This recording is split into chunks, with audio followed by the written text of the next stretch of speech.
Chapter 14। आज की chapter का नाम है laughter the best medicine. Norman Cousins was the editor of American magazine Saturday Review for 30 years, that is from 1942 to 1972. One day in 1964, when Cousins was on his way home from a meeting in Moscow, he suddenly felt a severe joint pain and fever. He went to a hospital. After a medical checkup at the hospital, the doctor told Raman, "Mr. Cousins, I am afraid you have ankylosing spondylitis."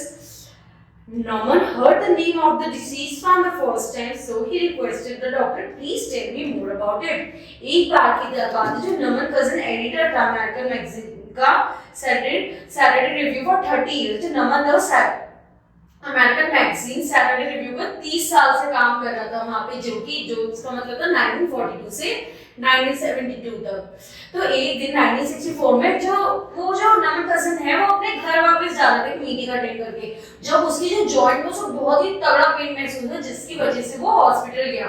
Hospital जाके checkup कराने के बाद उसको doctor ने कहा कि mister cousin कि मुझे आपको बताना पड़ रहा है आपको एंक्लोसिक स्पॉन्डाइलिटिस की बीमारी है।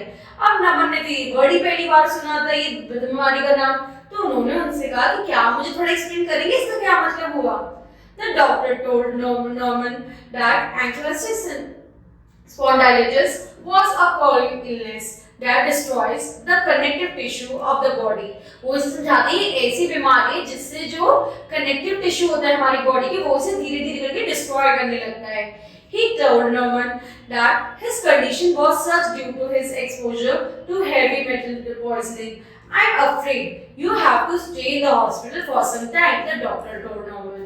अब वो नॉर्मन से कहते हैं कि मुझे आपको बताना पड़ रहा है जो आपकी कंडीशन है ये इस तरीके से एक्सपोज हो चुकी है कि जो मेटल पॉइजनिंग की वजह से ये आपकी बॉडी में एक्सपोज हो चुकी है, जिसकी वजह से आपको थोड़े दिन इस हॉस्पिटल में बिताने पड़ेगा, इलाज कराना पड़ेगा। तो नॉर्मन इस चीज पे एग्री कर देता है। Norman was admitted to the hospital one day. While lying on the hospital bed, Norman told himself, "I will not let this disease overpower me." तो हॉस्पिटल बेड पे बैठे हुआ नॉर्मन क्या सोचते हैं कि मैं इस बीमारी को अपने ऊपर हैवी नहीं होने दूंगा। Norman started researching and ankylosing spondylitis with the help of his magazine's research department in the hospital. He himself had many books and magazines and tied together as much as information on ankylosing स्पॉन्डाइलिटिस as possible. अब नमन जब hospital में रहते हैं तो वो किताबें भी होती है उसके आसपास, वो बहुत सारी रिसर्च करने लगते हैं, सोचते हैं मैं इसको अपने ऊपर हावी नहीं होने दूंगा, और वो धीरे धीरे करके इसके बारे में अपनी मैगजीन और बुक्स के थ्रू इसके लिए इंफॉर्मेशन गैदर करने लगता है। It says here that stress could be determined detrimental to the immune system. Norman muttered to himself while leafing through the pages of Hans Still's book about body's response to stress. He observed, "Here's another theory. It says that pessimistic attitude is harmful to body. If negative emotions were detrimental to health, then positive emotions should improve health. Emotions like faith, hope, confidence, joy might create changes within my body and help me to recover." Now read out from the magazine. अब जब नवीन जो है वो magazine पढ़ रहा होता है जिसमें लिखा होता है कि स्ट्रेस और ज्यादा सोचने, परेशान होने, इन सब की वजह से जो बीमारी है वो और ज्यादा बढ़ती है। तो नमन ने सोचा अगर जो बीमारी है अगर वो दुखी रहने से, ज्यादा सोचने से, स्ट्रेस लेने से बढ़ रही तो खुश रहने से भी तो सही हो सकती है। तो अगर मैं पॉजिटिव रहूंगा, मेरे इमोशंस अच्छे रहेंगे, मैं hope, faith, confidence, joy in सब में अच्छा हो रहूंगा तो मेरी तबीयत जल्दी सही हो जाएगी। ये चीज वो मैगजीन पढ़ते हुए सोच रहा होता है। After extensive reading, Norman knew that what steps he should take. Next morning, he told the doctor, "I want to get discharged from the hospital." The doctor was surprised. He said, "But sir, in such a condition, it is advisable to stay in the hospital for some more days." अब नमन ये सारी चीजें पढ़ने के बाद अगले दिन सुबह डॉक्टर से कहते हैं कि मुझे डिस्चार्ज चाहिए, लेकिन जो डॉक्टर सरप्राइजिंगली कहते हैं जैसी आपकी कंडीशन है आप हमारे साथ आपको थोड़े दिन और रेस्ट करना चाहिए। Norman did not listen to the doctor and left the hospital.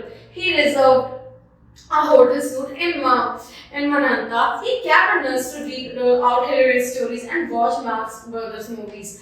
अब नमन ने एक होटल बुक करा जहाँ पे वो अच्छी अच्छी मूवीज देखता, watching comedies and listening to humorous stories ahead. Naman altered his fate. अब धीरे धीरे के ये मूवीज देखने के, हंसी मजाक की चीजें देखने के, फनी चीजें देखने की वजह से जो नमन का जो दर्द है वो धीरे धीरे करके सही होने लगा. In other words, laughter helped him sleep better. Soon his medicine stopped. After a few days, week of self-preserved laughter therapy, Naman returned to work. अब धीरे धीरे करके नमन ने अपने आप को जो पॉजिटिव चीजें में रखा, हंसी मजाक की चीजें देखी, अपना दिमाग शांत रखा. इस तरीके से धीरे धीरे उसकी जो दवाइयां हैं वो भी कम होने लगी और वो ठीक होने लगा. In his later life, he wrote about his experiment treatment in his book Anatomy of an Illness. A movie was also made on the basis of that book. अब उन्होंने अपनी इस एक्सपीरियंस के उसमें अपनी एक बुक लिखी एक्सपेरिमेंट ट्रीटमेंट इन इस बुक के बारे में जिसका नाम था एनाटॉमी ऑन इलनेस. ये बुक के ऊपर एक कहते हैं इसके बाद बुक मूवी भी बनी थी. In 1989, the Journal of the American Medical Association acknowledged that laughter therapy can improve the quality of life of patient and laughter had healing effects. अब इन द एंड जब ये मूवी भी बनी, ये book भी पढ़ी, तो लोगों ने ये चीज समझी कि हंसी लाफ्टर जो है वो सबसे अच्छी थेरेपी है कोई भी बीमारी सही करने की. तो इसमें हमारे क्या थॉट्स हैं? Laughter is the only medicine for staying fit. अगर हम खुश रहेंगे तो वही हमारा एक तरीका है खुद जिंदगी में फिट रहने का. Pessimistic attitude is harmful to body. अगर हम दुखी रहेंगे, एक चीज को ओवरथिंक करते रहेंगे तो हमारी बॉडी को और ज्यादा इफेक्ट करेगा. Laughter has healing effects. हमें क्या याद रखना है? अगर हम जिंदगी में खुश रहेंगे तो हम जल्दी हील हो पाएंगे. ठीक है बच्चों, अगली क्लास में अगला चैप्टर पढ़ेंगे. Thank you.